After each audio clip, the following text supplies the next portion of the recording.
Good day, grade 11 life sciences learners. Thank you for subscribing and tuning on to Metric Hub. Just keep subscribing, tell friends and family that Metric Hub is all about education and we make the journey easy and shorter. Today I'm just bringing to you paper 2 revision, which I'm going to give you the memo, the scope for end of year, as well as revision notes. Basically, we are going to do, it's a 2022 November paper that we are revising, and it's only section B, which I just made short because I don't want the video to be too long. So I'm just doing section B alone. And please follow that section A will come also separately. So without wasting any time, we are given diagrams of the two flowers that are given below there. We are given diagrams of two flowers that are below there. So as you can see, the question, we are having two flowers here, which I assume before I go to the question, as a learner, you should always know that there should be something to do with the parts of the flower. It is something to do with the methods of pollination that are responsible for in each case. So let us just go through the questions and see what is happening. Question 2.2.1, 2.1.1, name the division or the taxa to which flowering plants belong. Flowering plants, they belong to what? Name the division to which the flowering plants belong. They actually belong to what? This question first, they belong to what? To spermatophytes. Flowering plants, they belong to spermatophytes.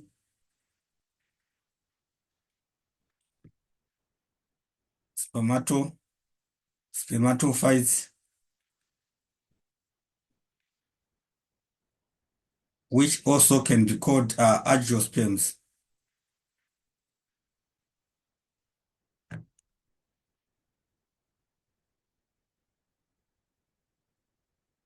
So we are saying that is the division to which flowering plants, the flowering plants, they belong to spermatophytes or angiosperms, and then supply labels for parts, labels for structure A, wall B, and structure C.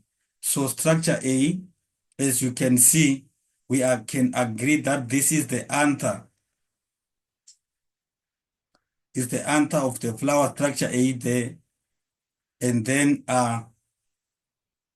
what is it?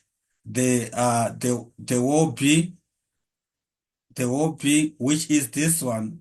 B, it is actually the corolla,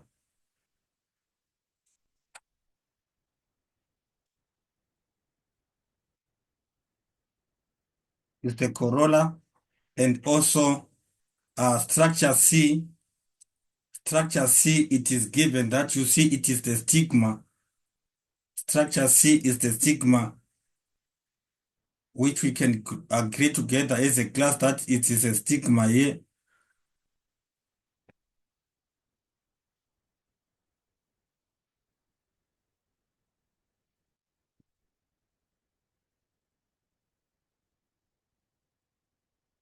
So I'm saying when you go to exams, you must be able to understand that the structure of plant in part, in paper 2, the structure of flowers, you must be able to label them and be able to give their functions. But for the interest of revision and time here, I'm just quickly giving you the answers, and we are not going to uh, dwell more on many other things. So as you can see, we said it is the anther there, and then we said it's the corolla,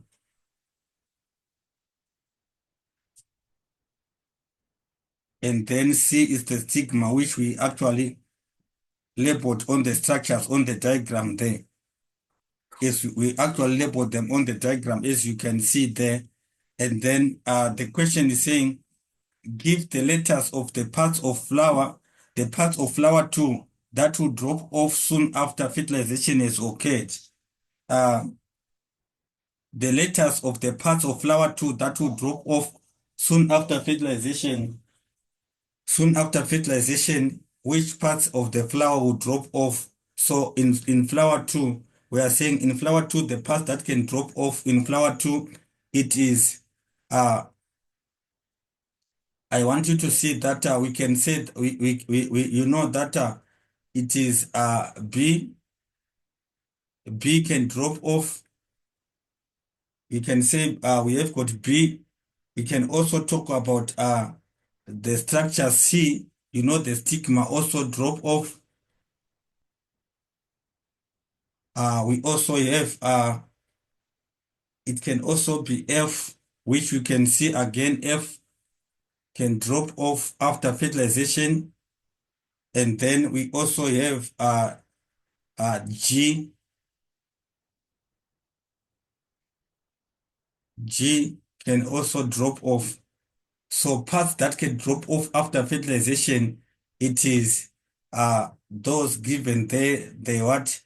The corolla, the stigma, the anther, and also we can say the petals and other things. They do fall off after fertilization. So I'm saying this has to be understood and should be known that the path that I've given you there, it is what? It is B, C, it is F, and also G. These are the parts that drop off soon after fertilization. Question 3, 2.13. And then question 2.13. The next question is saying which flower, one or two above, is wind pollinated? Wind pollinated, you can see that it does not have the petals, the what the pollen grains are hanging outside, and then you can see that it is flower one. Flower one is the one that is what wind pollinated, because as you can see, it has got also the feathery stigmas that are there, and then we can talk about the wind pollinated flower having characteristics such as those that it does not need to attract insects and stuff. So we are saying it is flower what? Flower one. Flower one is the one which is what? Wind pollinated. Give two give two visible reasons for your answer for that. For that, why do we say that it is wind pollinated? Give two visible reasons for that. We are saying the stigmas are large and feathery. Large and feathery.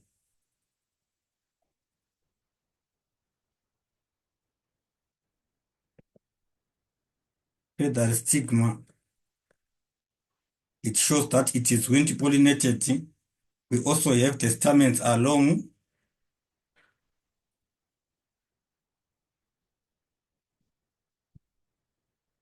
Stamens are what? Are long. The stamens are long, or we can say they protrude outside the flower. Stamens are long or they protrude outside the flower. And also we can say the anthers are large to produce lots of pollen grains as another third option that we can give there to say that anthers are what? The anthers are large to produce lots of pollen, to produce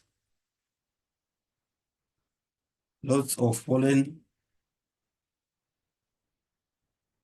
That is the reasons why we say that the flower is what is it is why we say that the flower it is wind pollinated.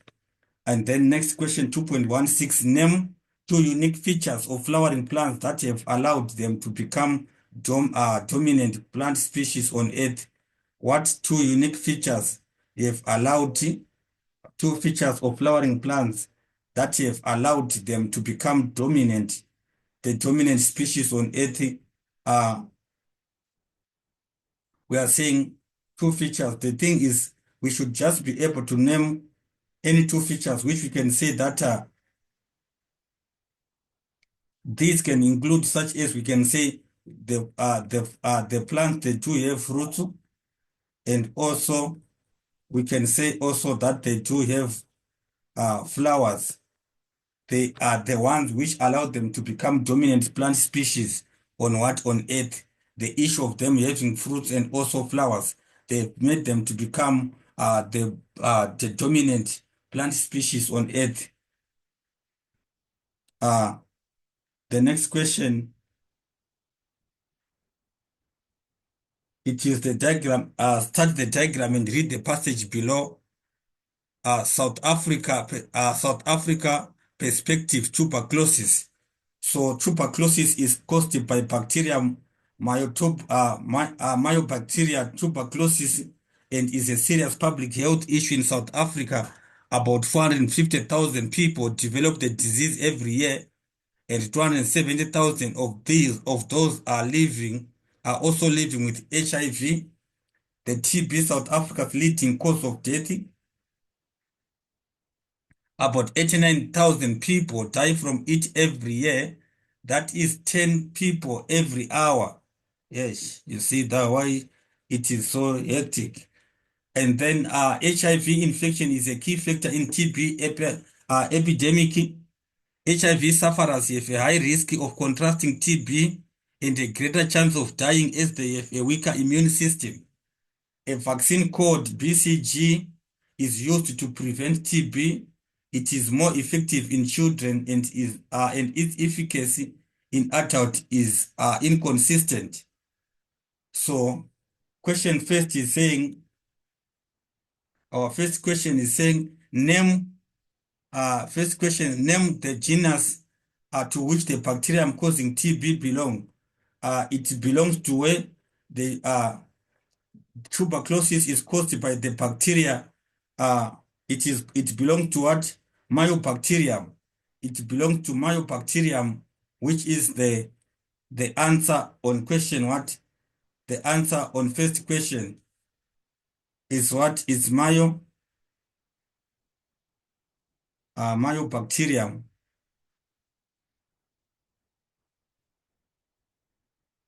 Myobacterium. And then why is it considered prokaryotic? Why is it considered that? The thing is that it is considered like that because we are saying it does not have a membrane bound. It does not have a membrane bound nucleus. So that is why it is called what? It is considered uh the reason is because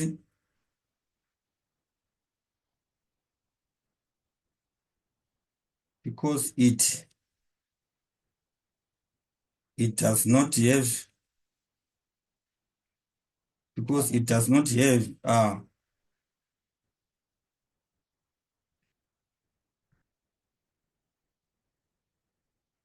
a membrane bound.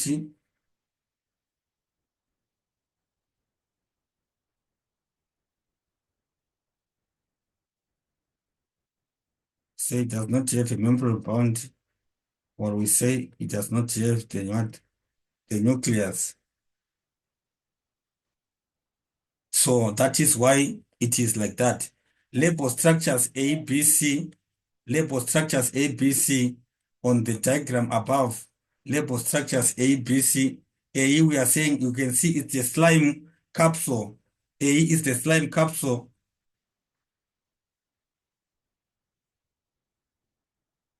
It's the slime capsule.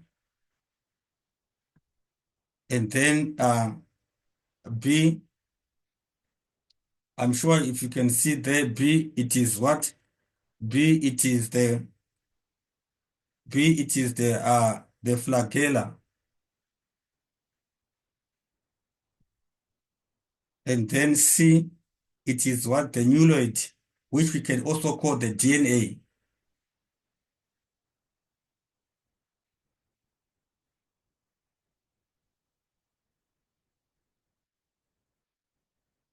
Or they can call it what?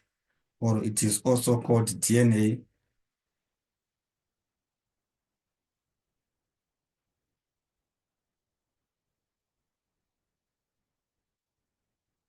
So as you can see, what I'm saying is that this diagram, it sometimes comes there, and then there is no reason for us not to get all the marks right there. There is no reason for us to get all the marks there.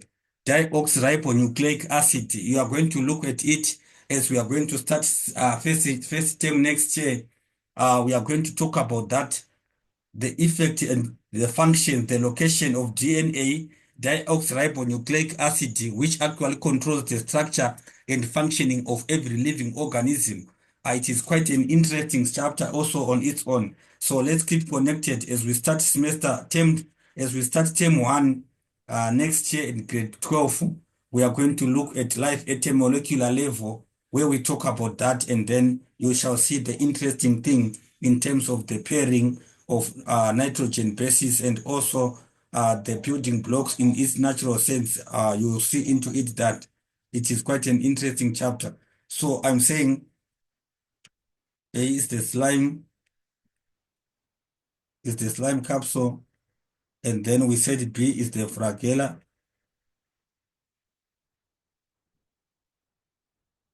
and then C is the what is the nucleoid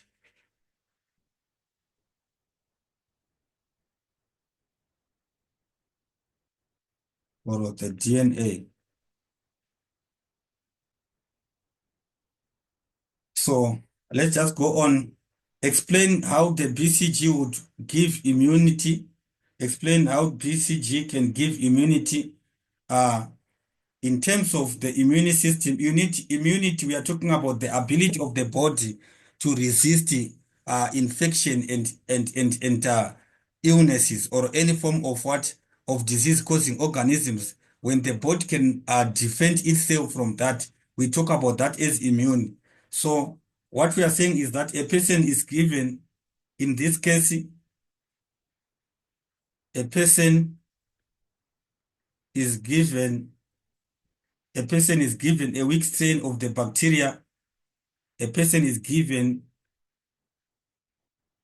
a weak strain of the bacteria, and then the body will produce antibodies to fight what? To fight the infection. The body will produce antibodies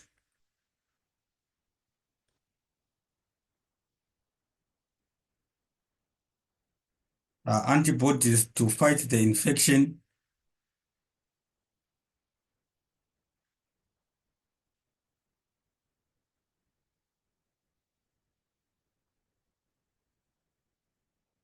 and then to fight the infection. In that case, we are saying the antibodies will protect them against a new or stronger infection of what? Of the same germ. The antibodies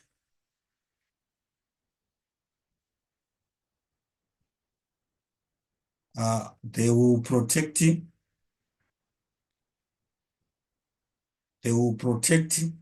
them against a new or stronger infection of what? Of the same germ. They will protect them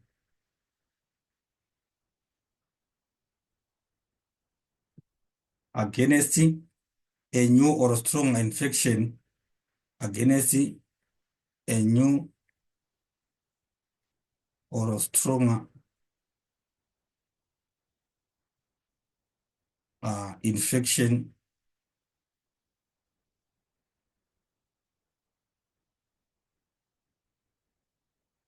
of the same germ.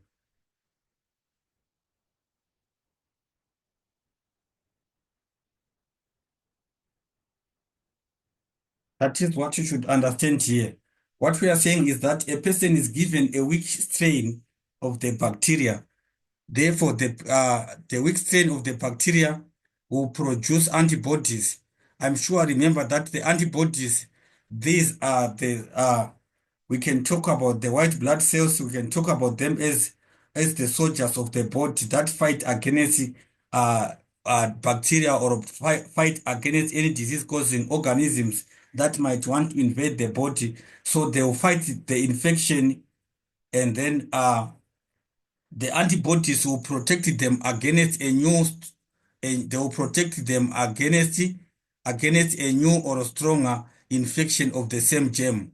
That is how uh, a BCG would give immunity. It gives immunity by what? By insist or invoking the body to produce antibodies that can fight against any new or stronger infection of the same germ. So question 2.5.5, tabulate difference between virus and bacteria. The difference between bacteria and virus, uh,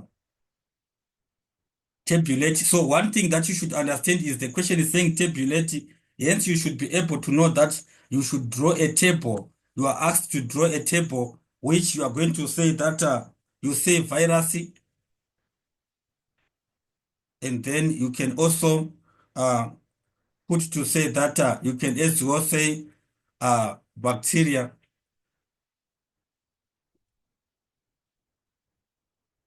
I'm saying when you are tabulating, you are giving the differences. Virus on the right, on the left side, and bacteria on the other side there.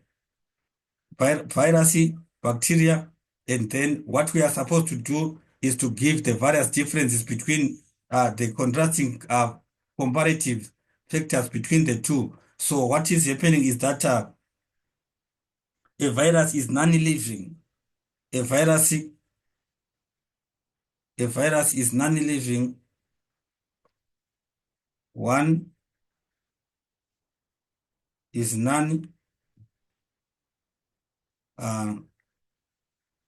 non-living, and then obviously a bacteria, what?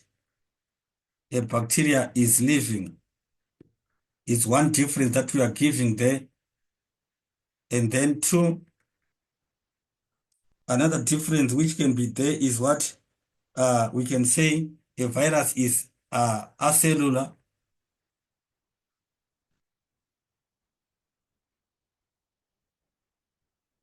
And then as we go to two also on the bacteria, you know it's what it's the bacteria is what?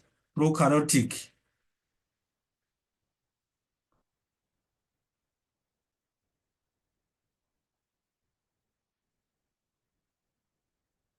Number three, a virus is protein coated,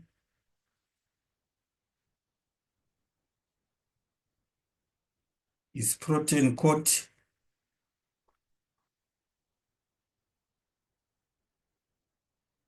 and then a bacteria is it's a cell or a membrane.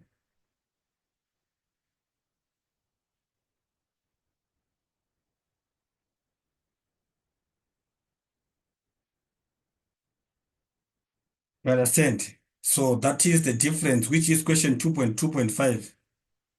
2.2.5. As you revise, please don't make mistakes. I've seen some of our learners saying there is a question that is not answered, because sometimes I have to create spaces so therefore you can be able to see what we are doing clearly without having quite a lot of challenges. Let's go to question 2.26. Question 2.2.6 uh, is saying explain why HIV patients have a higher risk of contracting TB and dying. The reason is that HIV lowers the body's immunity or white blood cells count. Therefore, it cannot defend the body against TB. That is the reason. HIV, uh,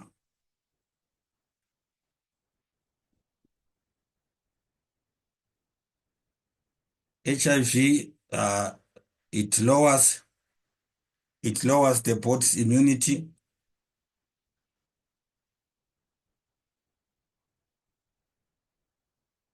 It lowers the body's immunity. Or we can talk about white blood cells count. I remember I told you that the issue of immunity, we are talking about the white blood cells, lowers the body's immunity. or a white blood cells count,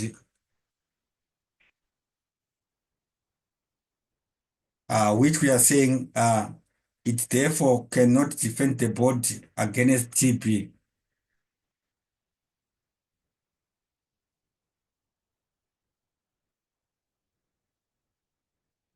Therefore cannot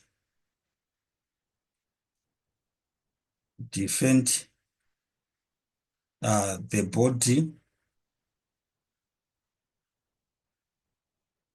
against what? Against TB.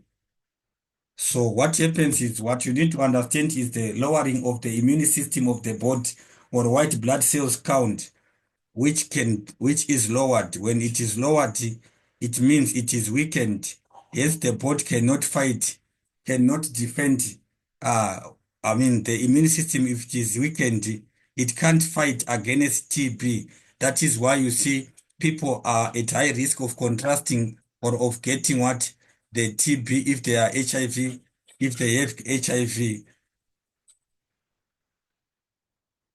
I'm sure you are getting this quite clear, and you cannot make any mistake.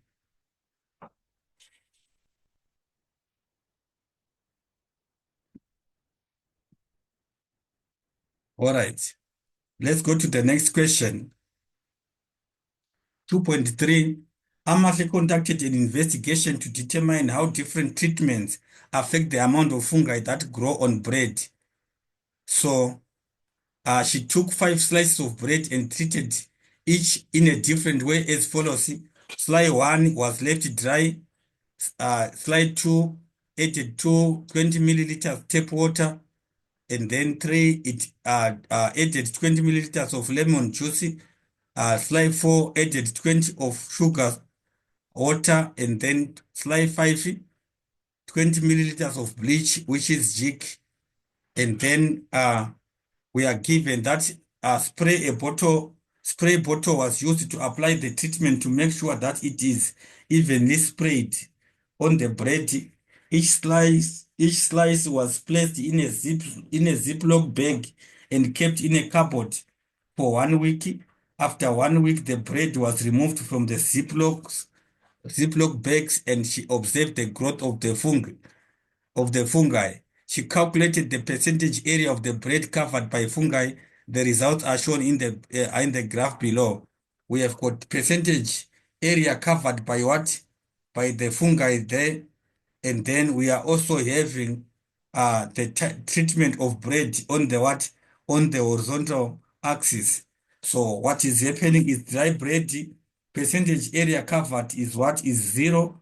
Tap water, it was something like 25. We have got 30 on lemon. Water is 80.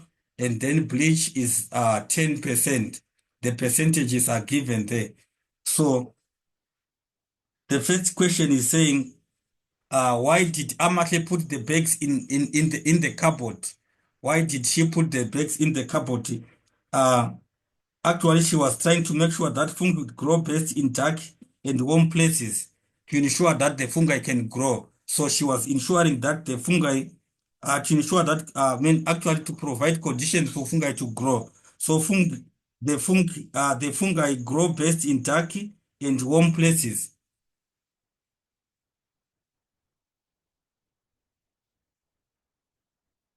The fungi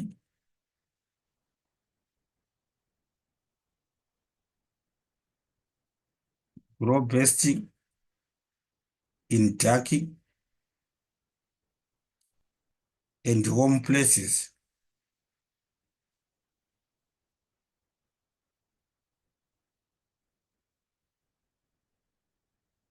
You understand? Fungi grow best in dark and warm places, so that is why she was doing that.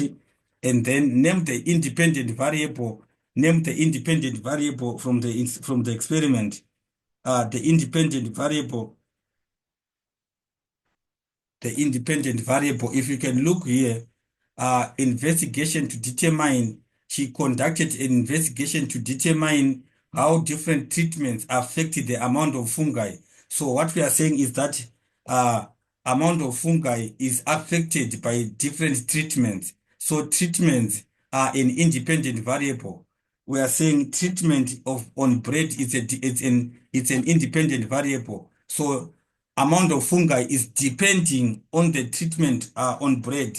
So what I'm saying is this uh, how different treatments affect the amount of fungi. So I'm saying we have got 1 and 2 here, which we are saying 2 is what is dependent and 1 is what is independent variable. So if in any case when you're given a question which talks about dependent and independent variable, always understand that you should define or pick up your factors on when the investigation where they say so and so did an investigation to determine so and so and so and so. So what we are saying is that the dependent variable is the one that is being affected. So in this case, we are saying the independent variable, it is treatment on bread.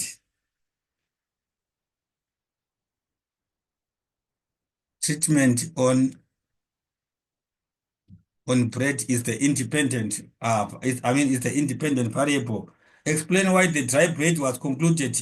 Explain why the dry bread was included in the experiment.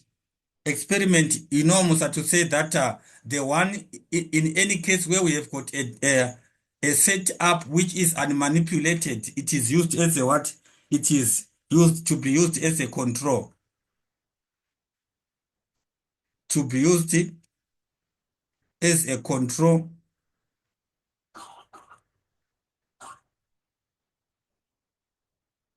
of the investigation.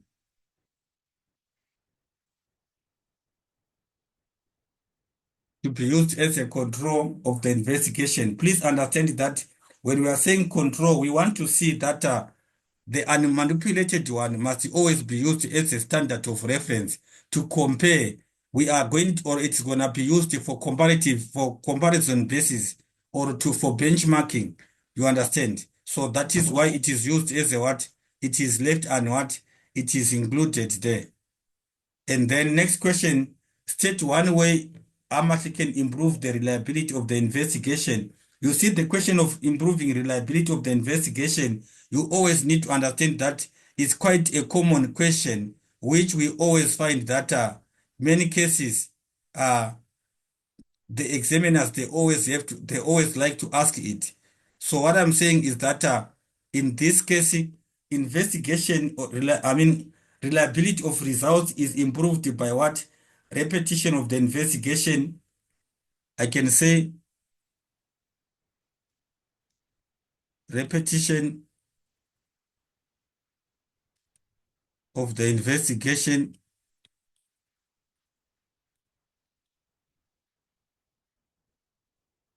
When the investigation is repeated, it improves reliability of the results, or it can also be by involving or including or having a large sample size, which we can say increasing the sample size, increasing the sample size,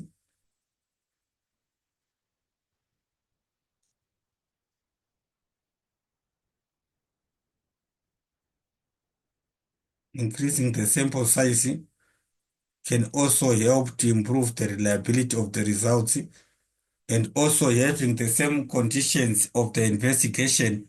Environmental conditions must be the same, using the same species, using the same type of bread, using the same type of bread was going to be one other answer there.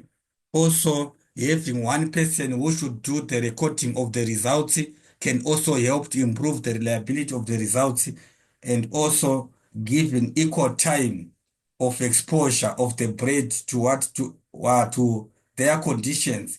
If each slice is exposed for 10 minutes, they should be exposed for 10 minutes, all of them. That is what we are saying, to say that reliability of results is improved by ensuring that the results or the investigation is done within the same setup or within the same parameters. So question next is saying, explain Explain why fungi grow best on bread sprinkled with sugar water. What is happening is that sugar water provides energy or food for the fungi. Therefore, more food will what? More food will allow fungi to grow faster. It provides food or energy for the fungi, so therefore it can grow faster.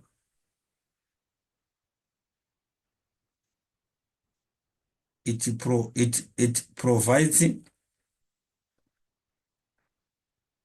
We are saying sugar water provides food and energy to the fungi. Therefore, it can such that it can grow faster. Hence, it can uh, it can grow it can grow fast. You understand? So that the sugar water was providing food and energy to the fungi such that it can grow faster. That is the reason why it happened like that. Give two ways. Amahle ensured the results of the investigation were valid. How did she ensure that the results of the investigation were valid? Uh, question question next, question 2.2.6, where one, she used the same sizes of slice. We are saying same sizes of slice of bread, use the same size of slice of bread.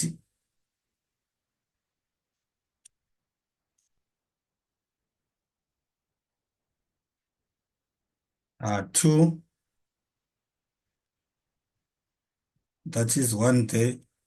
Two, we can also talk about having, she used spray bottle to apply the treatments evenly.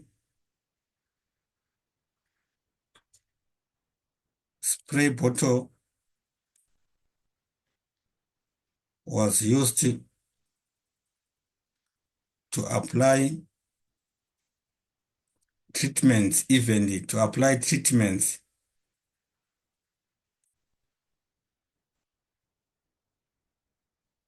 And then we can also say that uh, she also have to say we also same quantity of treatment. If you can check, same quantity of treatment was used where we talked about the 20 milliliters. I'm saying same quantities of treatment were used. Check here. There is 20 milliliters, 20 milliliters, 20 milliliters of each. So she used the same quantity. She used actually same quantity of treatment.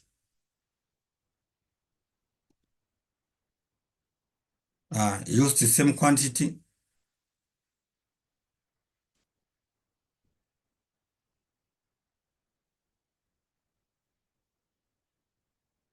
Same quantity of treatment. She used same quantity of treatment, which is very correct. And then we also talk about all slices placed in the what? All slices were placed in the cupboard. Is number 4.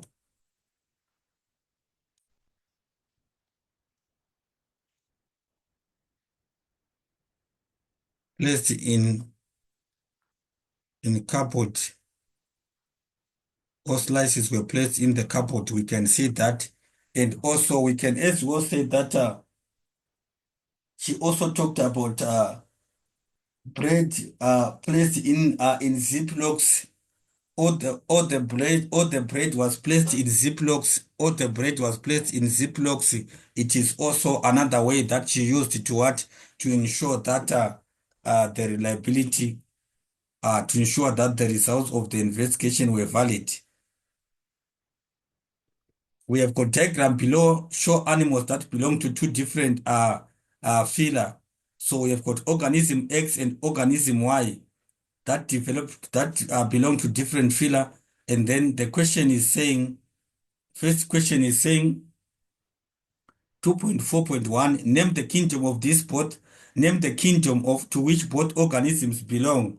The organisms, they all belong to what? To Animalia. They belong to Animalia. I'm sure that we can agree. They both belong to,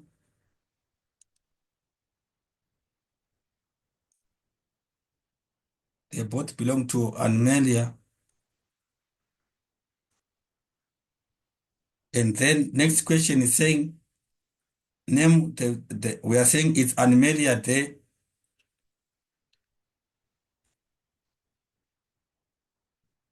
uh, kingdom. So next question is saying, name the phyla to which organism X belong to.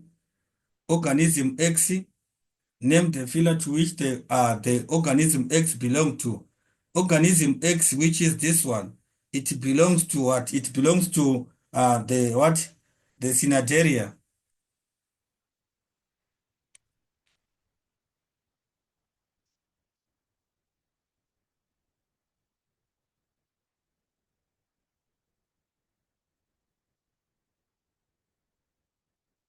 It belongs to Cnidaria.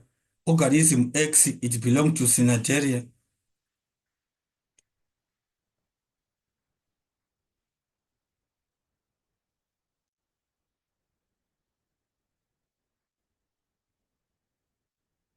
And then what type of symmetry is shown by organism Y? What type of symmetry is what shown by organism Y? Organism Y, that the type of symmetry that it is actually that it actually showing, it is called the bilateral. It actually shows bilateral symmetry. Bilateral, I'm saying it is bilateral symmetry on organism Y.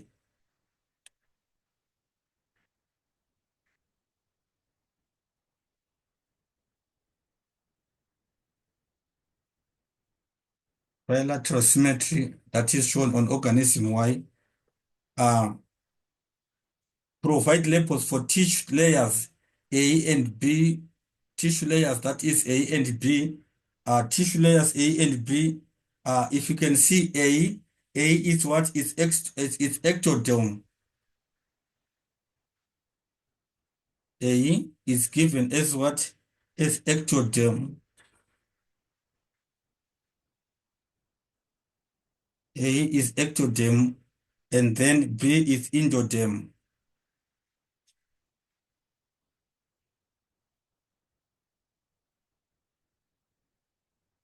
I'm sure you understand that inside and internal or inside and outside uh, tissues.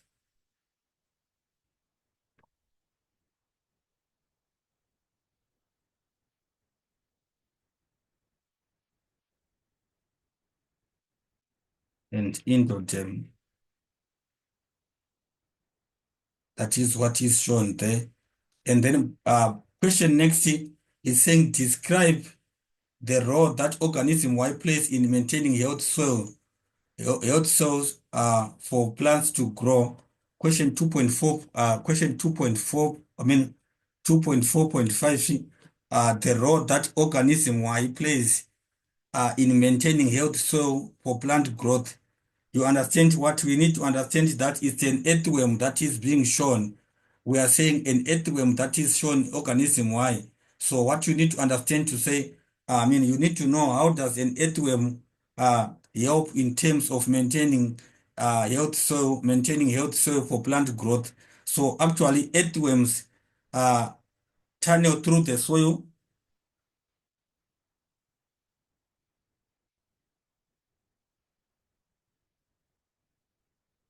Earthworms, they tunnel through the soil. I'm sure that we agree they make holes through the soil, they tunnel through the soil.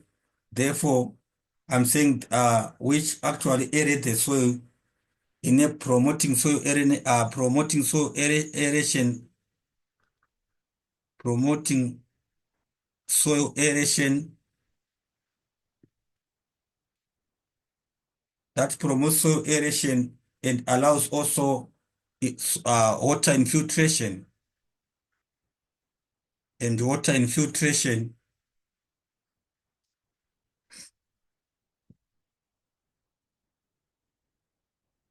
and water infiltration in the ground.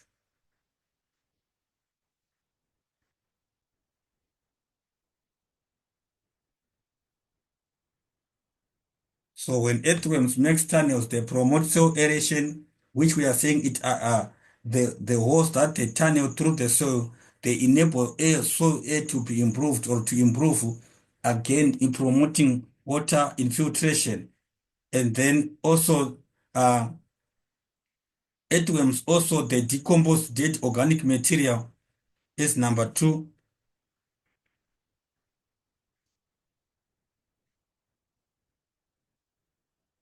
They decompose dead they decompose dead what?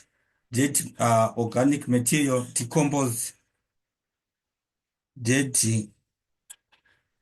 organic material, they decompose dead organic material, and also the feces of the earthworms are rich in nutrients for plants and enrich the soil. Their excretion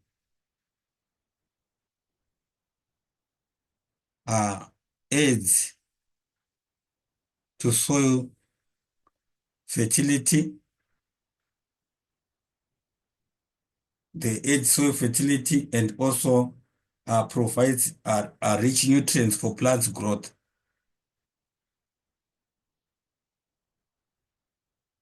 Providing They provide rich nutrition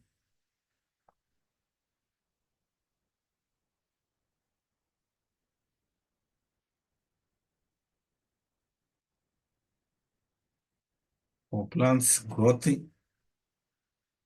So in other words, the question wanted you just to see, the examiner just wanted to see if you understand the decomposition that takes place through the earthworms and also their movement in the soil. How does it help in terms of maintaining health soil for plants to grow? You understand? So that is question number 2.5, 2.4.5. Next question, 2.4.6.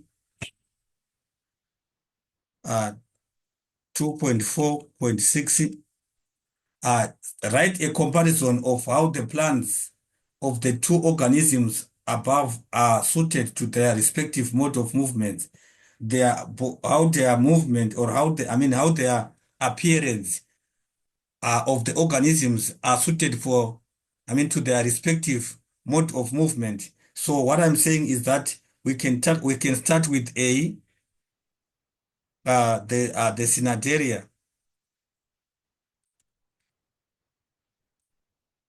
The Cnidaria. So what happens is that they are sedimentary. Therefore, one thing that happens is that they are sedimentary.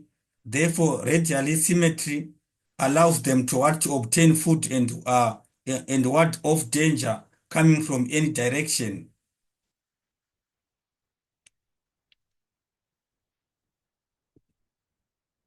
They are sedentary. Sedentary.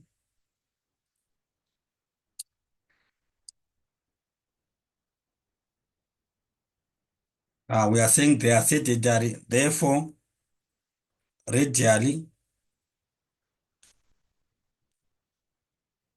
symmetry.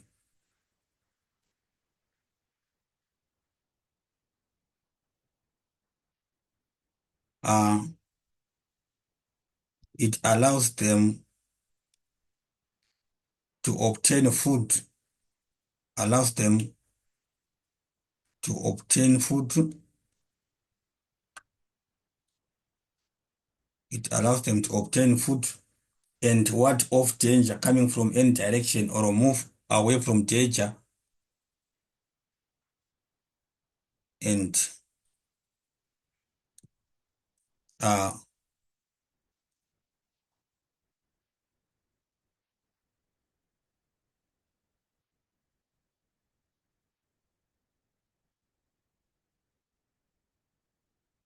danger coming from any direction.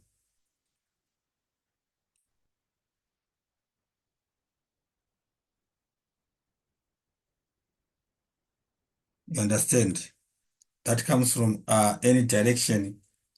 Another point too, on the same points, on the same scenario, we are saying which is organism what, which is organism X. It is also that they have nerves located over the entire body surface. Scenario, you have nerves located over the entire body surface area.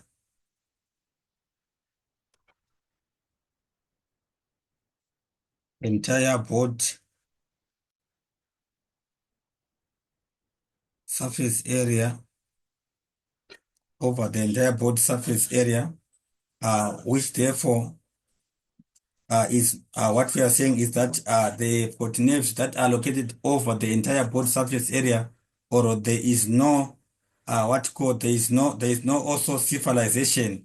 This allows them to sense equally all around,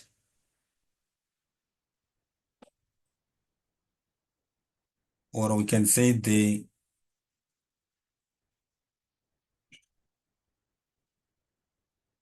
is no uh, there is no cephalization. Cephalization is not there, which allows them to sense equally all around,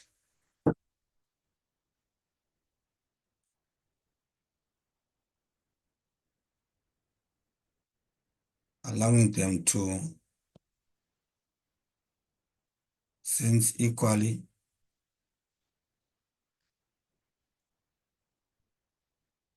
all around. One other point again is still on the on the scenario is that what is it? They generally like the mesogos is a network of nerves that enables a coordinated movement. Is number three.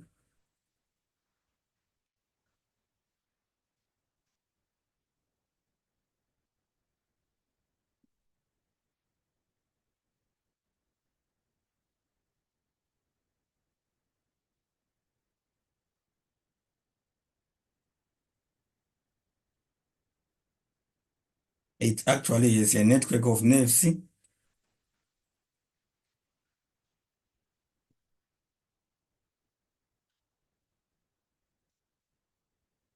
It's a network of nerves that enables coordinated movement.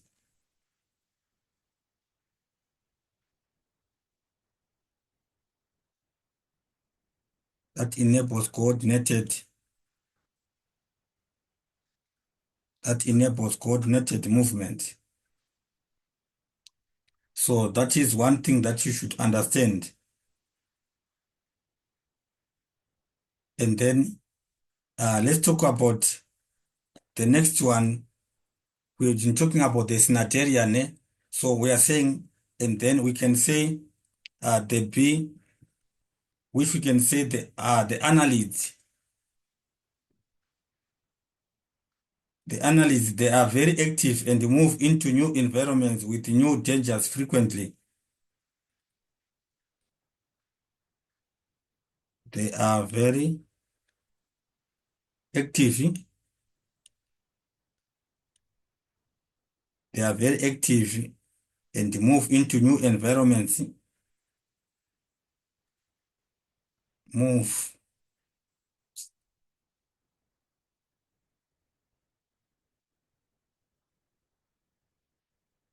move into new environments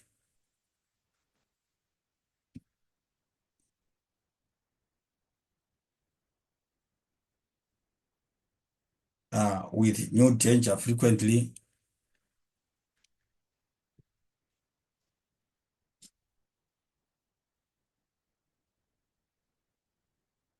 with new danger frequently, and then therefore they show civilization.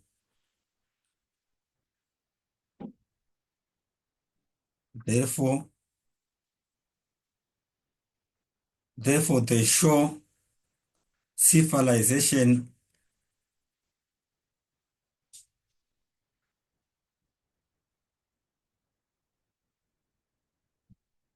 uh, actually, or we say they need sense organs, or they need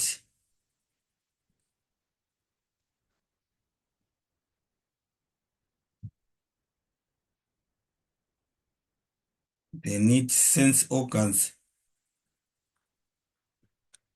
They need sense organs, which we say that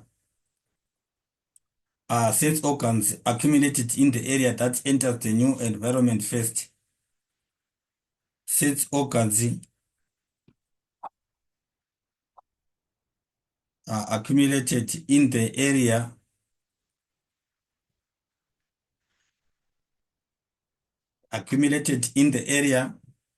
that enters the new environment first.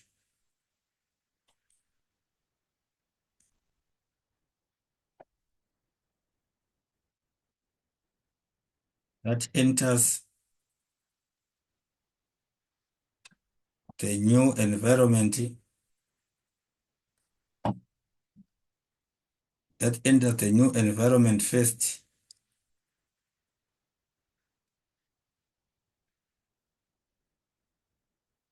You understand? So,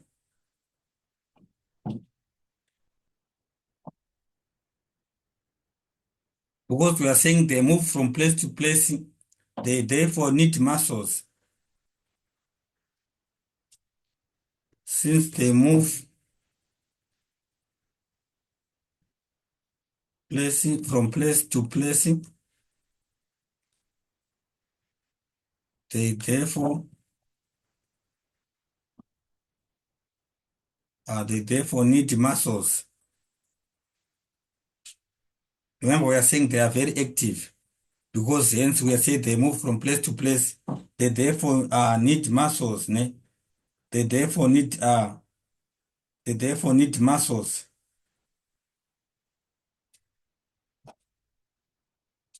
In that regard, they developed. They actually developed a mesoderm, a mesoderm actually from which muscles originate.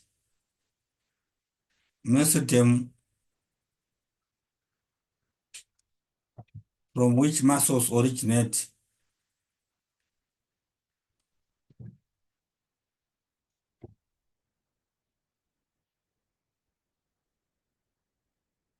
You understand?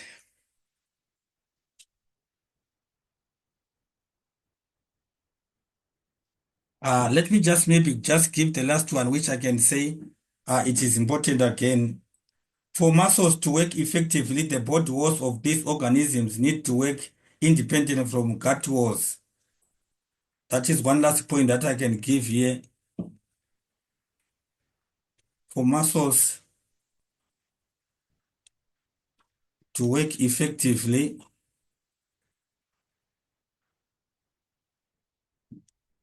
the body wall, to muscles to work effectively, the body wall of these organisms need to work independently from gut walls. The body of these organisms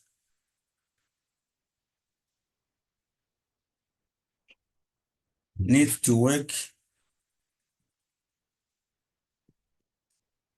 needs to working independently from gut walls.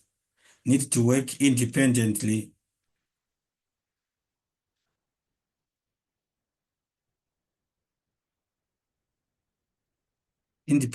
from gut walls.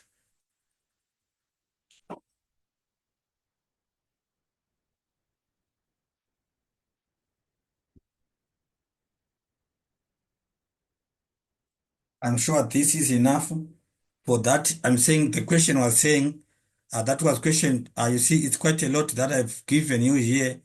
Write a comparison of how the plants of the two organisms above are suited for their respective mode of movement.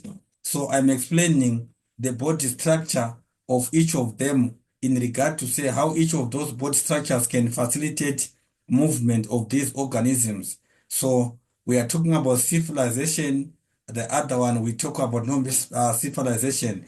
We are talking about the need of the others being very active, and therefore they can move from new environment, they can move or enter into new environment very fast and fast. So what we are saying is that when you are given question as this one, you need to understand what the question exactly wants you to talk about.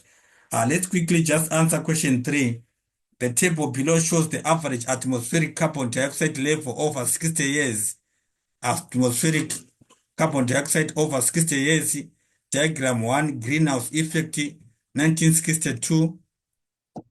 And then we are given at the eighth and diagram 2, enhanced greenhouse effect 2017. And then year and carbon dioxide concentration, parts per million, which we are given ranging all this way. So we are saying the question first is saying, the first question is saying, why is it necessary for the natural greenhouse effect to be maintained? It actually, the greenhouse effect, why is it important, necessary to be maintained? Actually, it warms up the atmosphere so we maintain it in order to sustain life. In order to sustain life,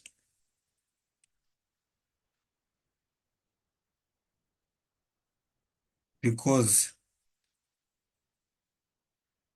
excess of it warms up the earth. Excess of it will, in order to sustain life. So what we are saying is, I'm sure that from the other presentation, I once talked about the effect of what you call flooding of coastal places and melting of glaciers and so forth. So what we are saying is these are, or those are effects caused because of increase in what in global temperatures. So greenhouse gases, they must be maintained in order to reduce the effect of high temperatures. Therefore, we sustain life.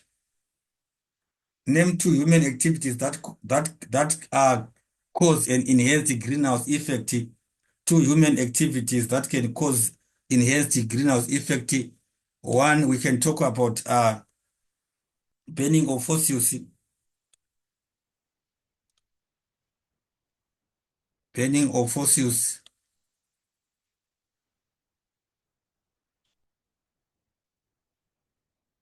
which we can talk about the fuels. The burning of fossils, we can talk about the production of factories, production in factories, and the issue of cars and so forth. It is one. We can also talk about deforestation. Deforestation. We can also talk about large-scale farming.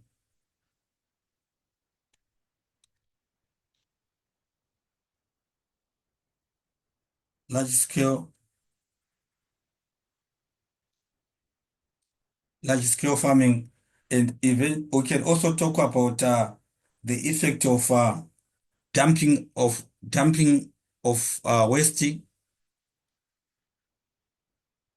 improper dumping of organic waste, where we say those organic waste, they decompose and produce methane, and then that methane is also another factor contributing to what, to our effect of global warming. Diagram 1 shows the natural greenhouse effect in 1962, while diagram 2 shows the enhanced greenhouse effect in 2017. Using the data in table, explain the change shown in the diagrams. You see, what we need to understand is that from our diagrams there, from our diagrams, we can also see that the carbon dioxide concentration in the atmosphere increased. This actually caused what? The carbon dioxide concentration in the atmosphere increased, causing more what? More heat to be absorbed or to be trapped by the atmosphere, and also less heat to be reflected. So in that regard, that is the effect. If you can look from there, we are saying the amount of carbon dioxide concentration, it increased. As you can see, it actually increased. So in this question 3.3.1.3, carbon dioxide concentration increased. Carbon dioxide concentration, it increased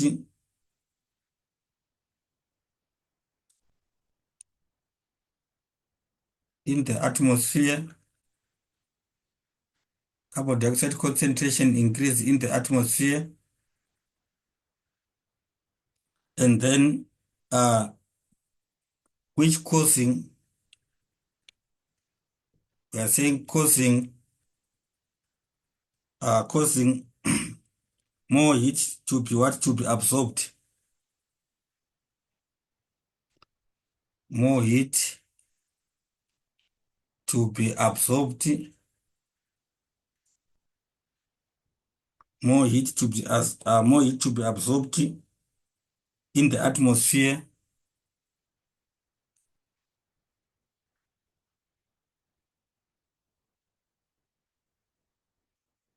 and also less heat to be reflected.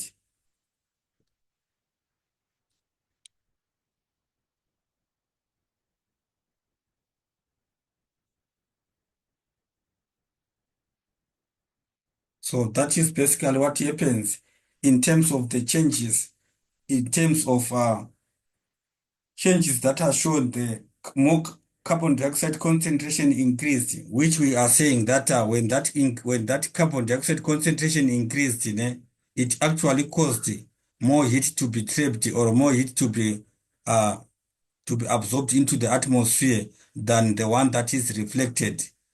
So that would also cause temperature increases, causing that issue of global warming. Number last 3.14 on the same question is saying explain how increased climate change affect food security. Point 1.4, increased climate change affect food security. One, food security decreases. Food security, it decreases. I'm sure you understand what is food security. When we are saying food security, it means having access to rightful food or nutritious food all the time and in rightful quantities at any given time when people should eat. So what we are saying is that food security, it decreases. And then one other point is that changes in rainfall pattern causes desertification. Changes in rainfall patterns cause, it can cause desertification.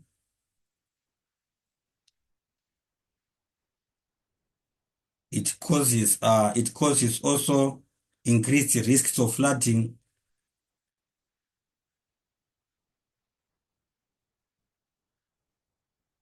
increased chances of flooding. We can also talk about wildfires.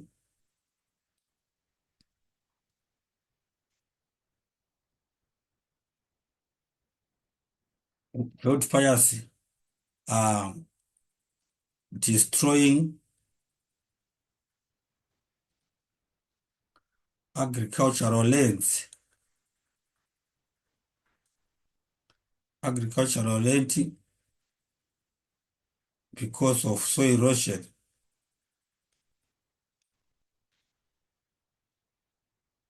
because what we are saying, wildfires, they destroy the vegetation cover. Hence, when vegetation cover is destroyed, that can also cause various factors and food becoming more expensive. We can talk about also lowering of yields, where therefore even livestock feeds, they become scarce also. These all factors, they are further worsening availability of food. They affect the worsening availability of food there. So its rapids were introduced to an Eastern Cape farm in 2006, and then since then the rapid population has increased rapidly. The graph shows how the population increased, population size, and then we have got the time in years there. We have got provide labels for phases B and C. Phase B provide phases, provide labels for phase B and C. Phase B, we can talk about B as what? Accelerating growth.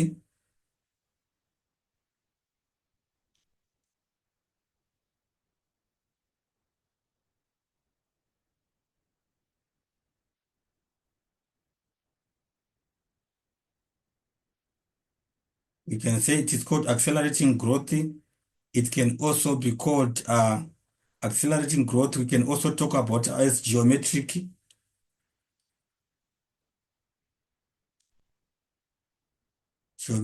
growth. We can also talk about it as what? As logarithmic.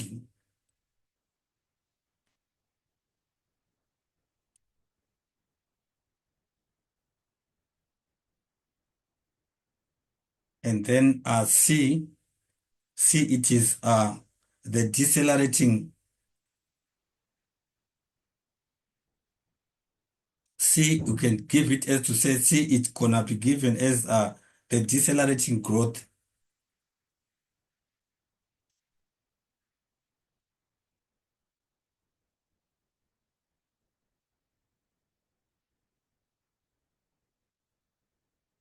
Decelerating growth. And then question next is name the type of growth form shown in the graph above. The type of growth form, question 2.2.2, 3.2.2. This type of growth form, it is called logistic growth form. This is called logistic growth form.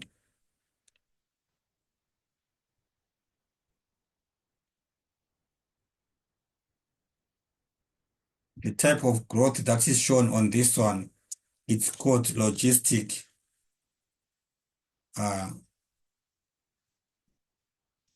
logistic growth form. That is the type of growth form that is shown in this graph. And then give the letter of the phase where birth equals death. Give the letter of the phase where birth equals death rate. Birth equals death rate. Birth equals death rate. It can, we are saying death equals birth rate. It can be D. It can be D.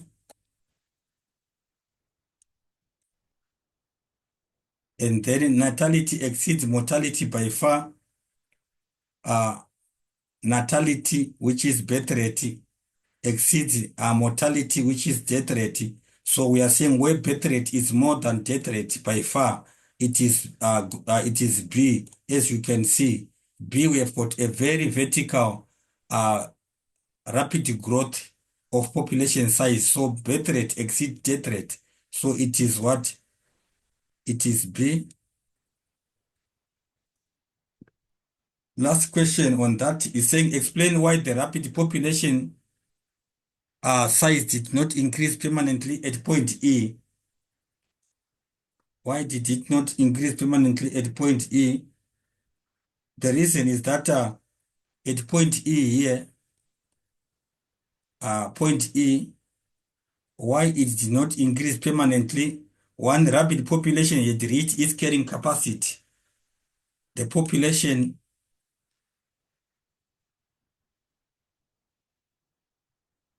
had reached its carrying capacity.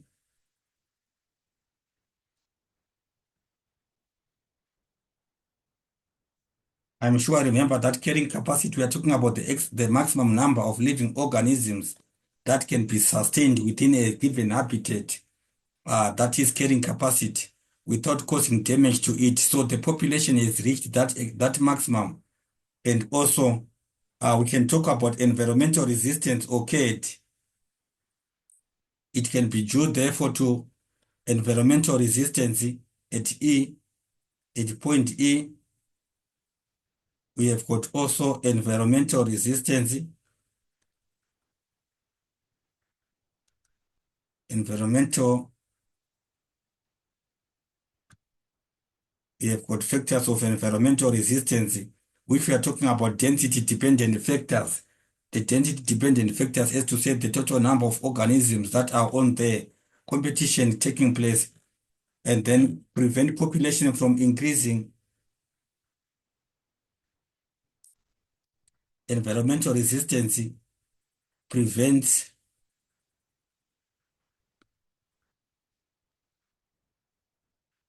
population, it prevents population from further increasing,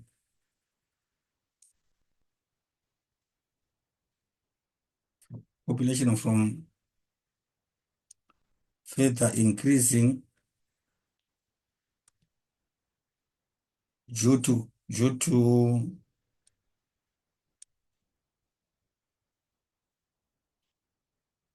competition for food. We can talk about stress. We can talk about even water, as well as courtship. There can be also factors that can affect it there. It can also be due to courtship. So what we are saying is question 3.42 is this one. Question 3.2.4. Question 3.2.4. That's the question 3.2.4, which is given there to say these are the factors that would cause population to have the factors that are talked about at why the rapid population did not increase permanently at point E because of density-dependent factors. Population has reached its carrying capacity. Competition for various factors restrained the population from further increasing. All those are reasonings that can be accepted. It was decided to determine the size of the rapid population on a farm in 2020. In 2020, 40 rabbits were collected at random. Each one was marked with a tag on its ear and then returned to the farm. After 1 week, a second random selection of rabbits was collected. The diagram below shows the rabbits that were caught during the second selection. Understand? The diagram shows the rabbits that were caught in the second selection. So, our first question is saying 3.25, name the technique that was used, to determine the population of the rabbits. This is called Mark-recapture method. As you can see, they were marked and retained. It's called Mark-recapture.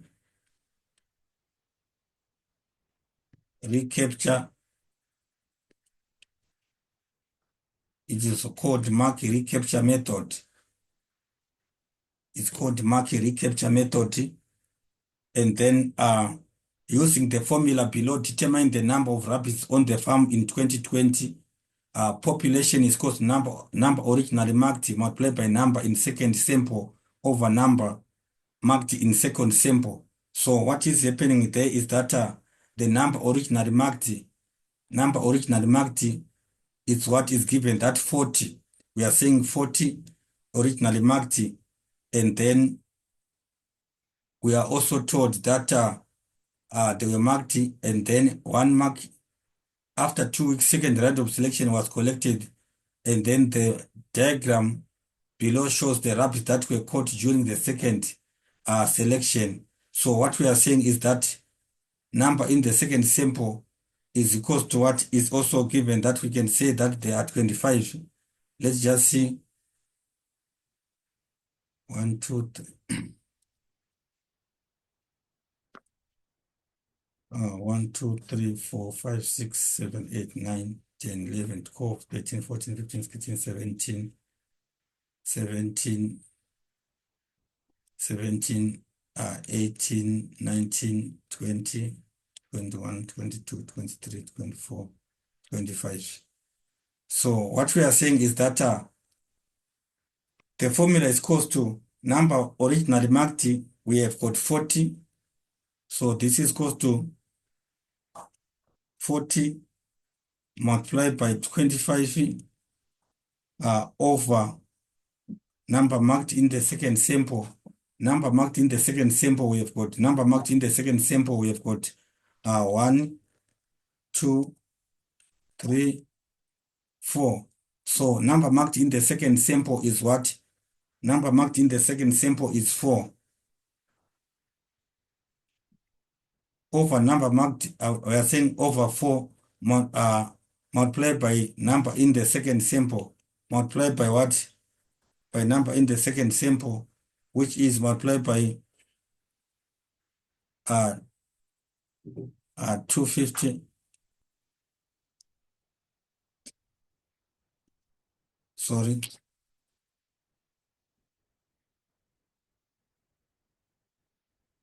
We are saying if you can multiply this number originally marked is 40 over number in the second sample 25 over the total number marked in the second sample. So if we can multiply that, we can get that it can give us 250 total population of the rabbits. 4 multiplied by 25 over 40 multiplied by 25 over 4, we can get our answer, as I've showed you that the number in the second sample is 25 over the number marked in the second sample, which is 4, which I've shown you there. So we can agree that the formula Mark-recapture method, it gives us the total population as what? As 250 rabbits. And then 3.27, give one reason why the estimated size of the population may differ from real population. Number 2.7, it is because the sample may have been taken from an area where the rabbits prefer or don't prefer. It might also be because that some of the tags may have fallen off. The sample where the sample of the rabbits was taken may have been, we are saying the sample may have been taken from an area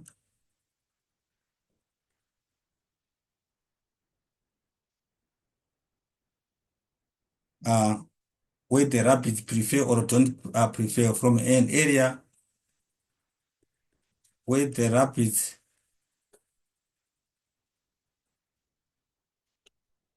prefer. So then if it is the area which they prefer, there are going to be too many of them, or where or don't prefer. So if it is from where they don't prefer, we are likely to find very few of them. And then also, number 2, tags may have fallen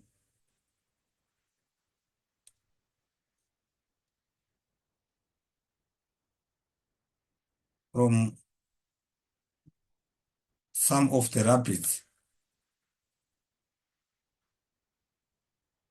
So the tags may have fallen. So therefore, number marked in the second sample might not be correct. Hence, we are going to get an estimated population being not correct.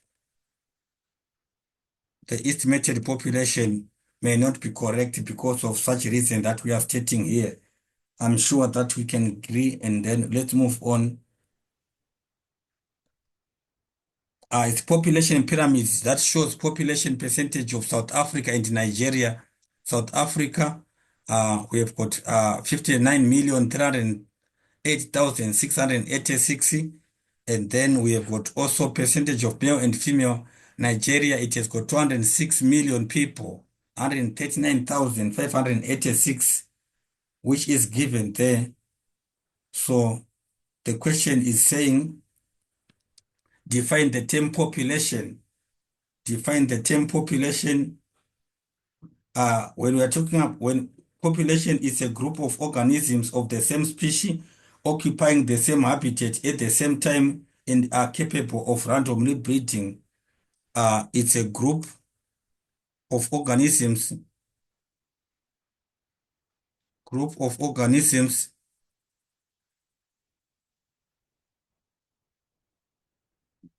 of the same species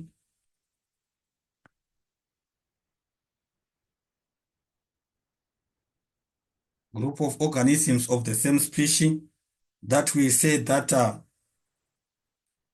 occupying the same habitat,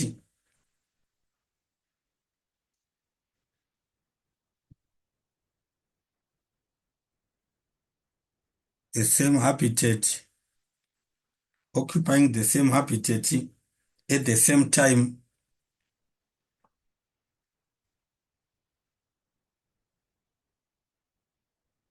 They occupy the same habitat at the same time and are capable of randomly breeding.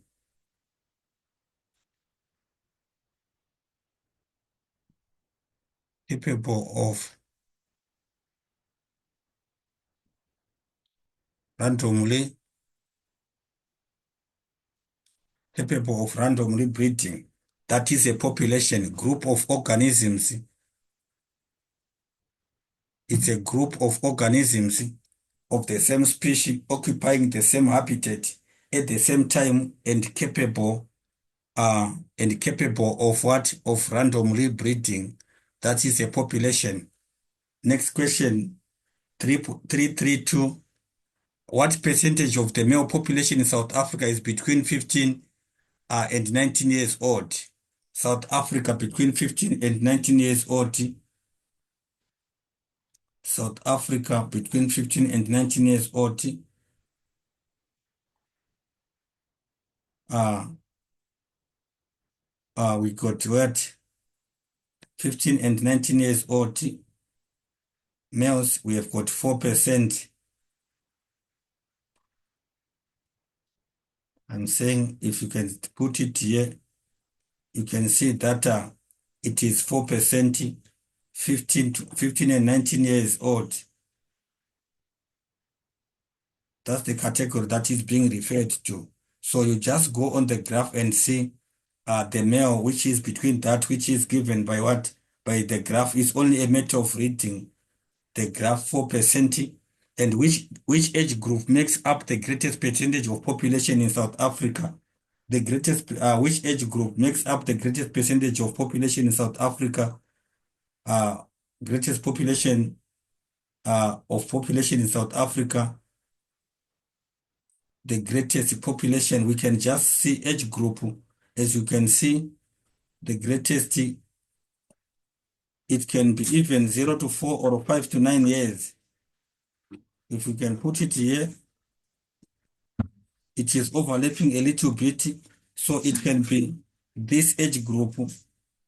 Either of these two can both be correct, which we can say 5 to 9 years. It can be 5 to 9 years.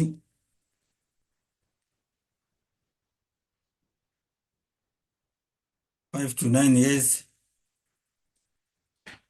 5 to 9 years old. Which group are males or female has a higher life expectancy in both countries? Which group, both countries, male or female, have got higher life expectancy? Higher life expectancy. We are seeing that in both countries. This is South Africa and also in Nigeria. We can see that females higher life expectancy we are seeing that female are having higher life expectancy. If you can check the number of female who are from 65 years and above, let's take from 65 years and above, you can see there are quite many than men. We can there are quite too many than the male. As you can see, we have got even 89 years, 85 to 89 years there, and men we have got nothing. As well as even up there we can have the same thing. So it is what it is this age group of what of I mean it is the gender is saying which group, male or female. It is the female. Female have got higher life expectancy. And then which pyramid represents that, which pyramid represents that of a developing country, South Africa or Nigeria, represent that of a developing country. We can actually agree that we see that Nigeria Nigeria is showing a pyramid of a developing country. And then give two reasons for your answer. We can have we are seeing in Nigeria uh, we have got high birth rate. High birth rate is available, is seen there. Uh, we also have high death rate.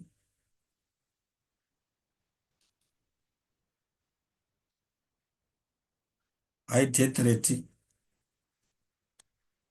where we can see that there is less older people in the population, which is also showing a low life expectancy.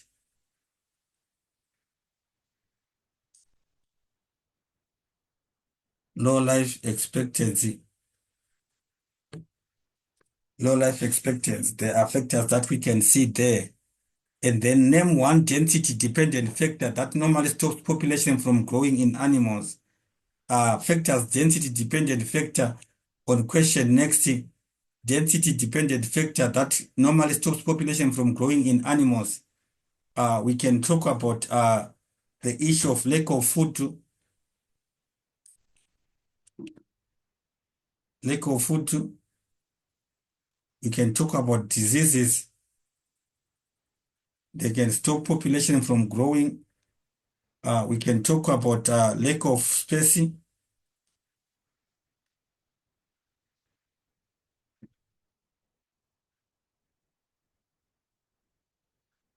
Lack of space. We can also even talk about lack of water.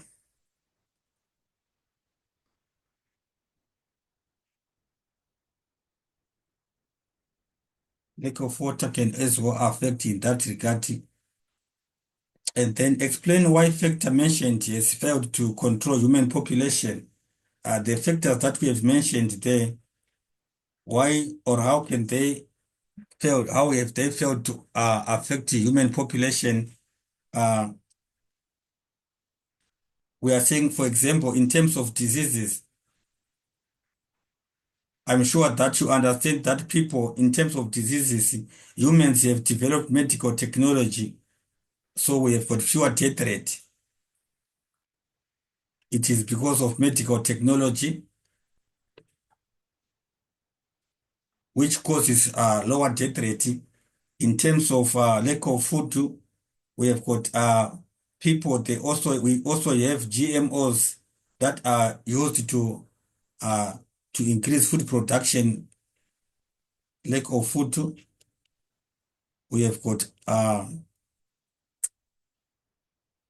production of GMOs, genetically modified organism, increase use.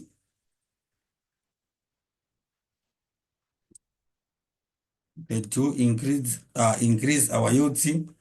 In terms of lack of water, people they have got to store water in what that they need, and also they can dig and drill boreholes.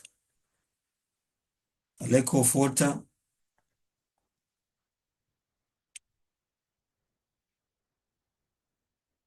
We have got storage. We have got storage facilities. and also drilling of boreholes that is done. We also have space. People are doing vertical expansion to increase space. There is vertical expansion of buildings in terms of space. Houses are built vertically. That is also a measure that is done in order to reduce or to avoid lack of space, as well as in other ways increasing the limited space that is available, skyscraping buildings. And then let's quickly go to next question. South Africa is drowning in its oil waste. We have got an article which is given there that South African produce enough municipal solid waste to fill an entire football uh, field 10 meters deep every day. Yo. This waste is disposed of at landfill sites. South Africans generate roughly 54 million 200,000 tons of general waste per year. Only 10% is recycled, 90% is landfilled or dumped. And there we have been serious decline in the standards of landfill operations.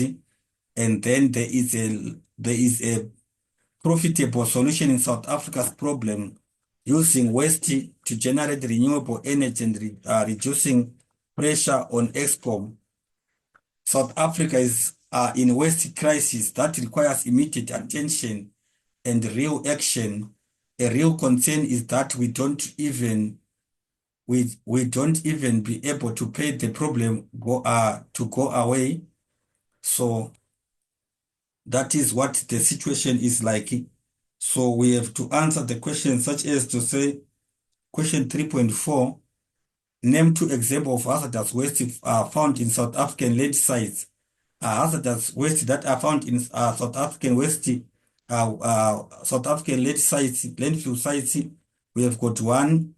We can talk about asbestos.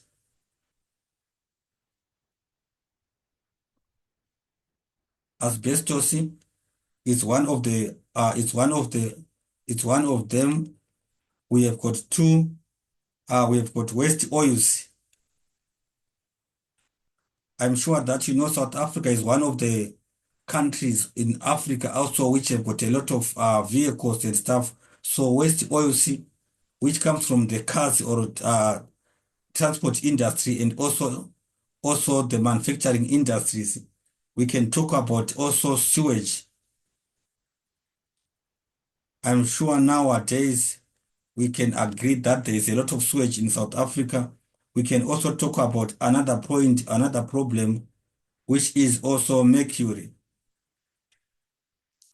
Is a serious waste also that is found in our what to call landfill sites. And then eventually I can talk about the fly ashes.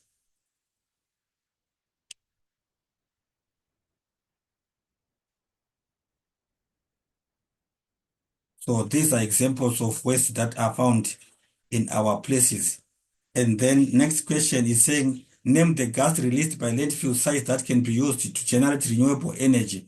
I once mentioned it at first that I said that in landfill sites, we have what is called methane or methane gas, which is produced there. And then next question is saying, calculate the number of tons South Africa yearly, yearly waste that is recycled. Uh, the percentage of calculate the number of tons South Africa's yearly waste that is recycled. So waste recycled, we can go to our essay where we are seeing that waste recycled, we have got 10% is recycled, which is 10% multiplied by the total, which we have got 54 million 200 and something, 200,000. So the waste recycled is 10%. It is 10% over 250 is over 54 million, sorry.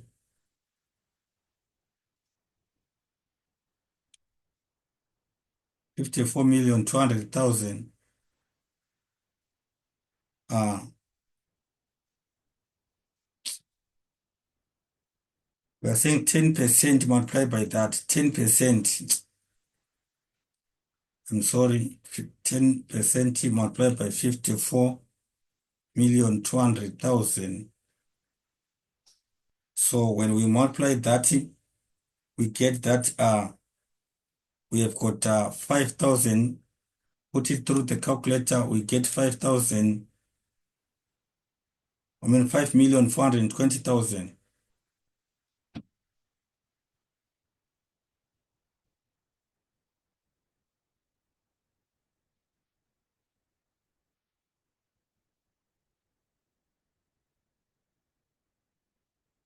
Five million 420,000 tons.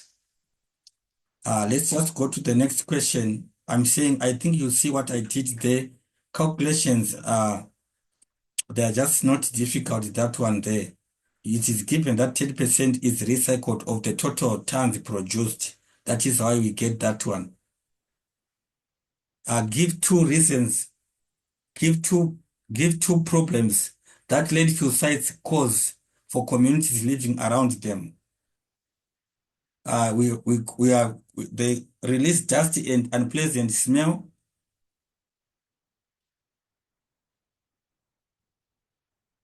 They release dusty and unpleasant smell. I'm sure that you know that land site, they release dusty and unpleasant smell. Two, we also have that decomposition of the pollutant release toxic substance.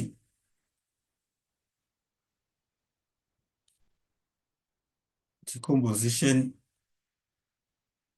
uh, the decomposition releases toxic substance. Release toxic substances there. We also have disease-carrying animals are attracted into the area and dump sites.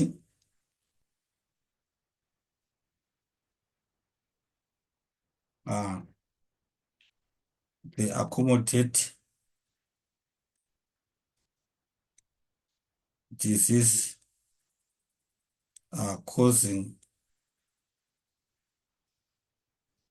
animals there. And then maybe we can as well talk about the issue of the release of methane could also cause explosions. They are vulnerable to explosions due to the methane that is produced there also. You understand? 2.4.5, 3.4.5, it's saying describe one way in a landfill can be rehabilitated when it is full. 3.4.5. How can we rehabilitate a landfill? We're saying it can be done by what? Dig a hole where solid waste is dumped and then cover it with what? With soil. Dig a hole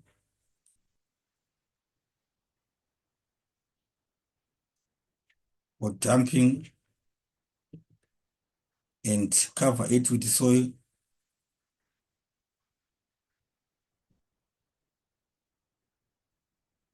Cover it with soil.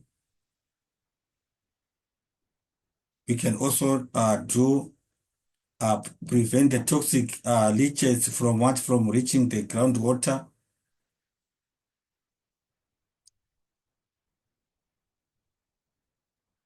Number two, this is number one. Number two, prevent, we should prevent also toxic, prevent toxic leaches from reaching groundwater.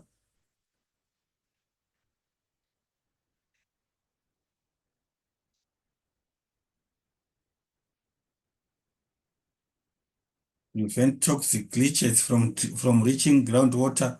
That is actually done by providing a plastic liner under the dump site areas.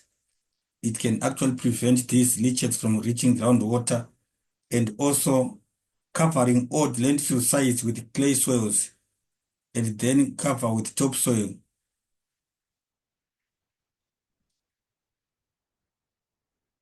Covering old landfill sites,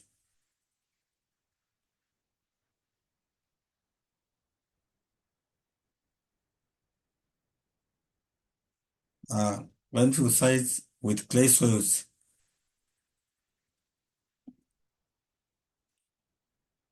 They must be covered with clay soils and then cover with topsoil and put topsoil.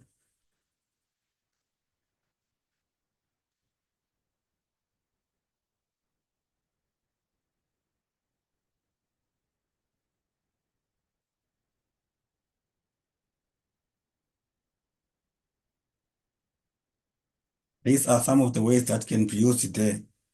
Explain 3.4.6. 3.4.6. Explain two waste management strategies you could recommend for South African municipal land sites. We can talk about reusing waste products, reusing waste products. I'm sure you've seen that we have got places where we have got artists and people who are able to recreate things with those things there that are waste from waste. Number two, we can also talk about recycling of waste.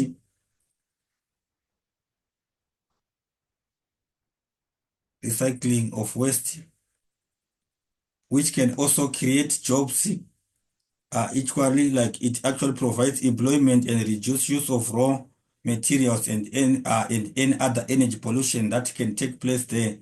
We can also talk about reducing waste,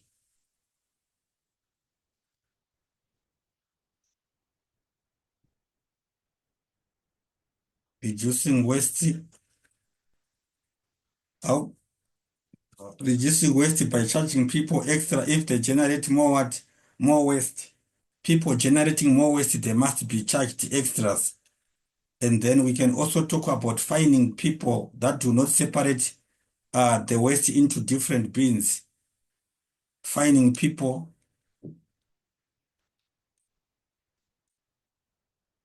finding people, it can also be a solution. We can also talk about uh, South African municipal creating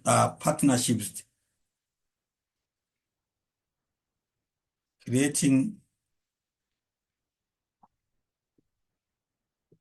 partnerships with recycling companies, partnerships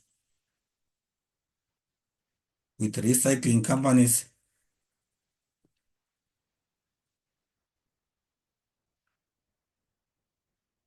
creating partnerships with recycling companies, which can actually increase the collection of that waste. And then lastly, I can say providing campaigning programs or educating communities, educating communities about proper disposal or proper dumping and disposal of waste. They can all be good answers to that solution. To these problems that we are saying, ways in which strategies for South African municipal landfill sites.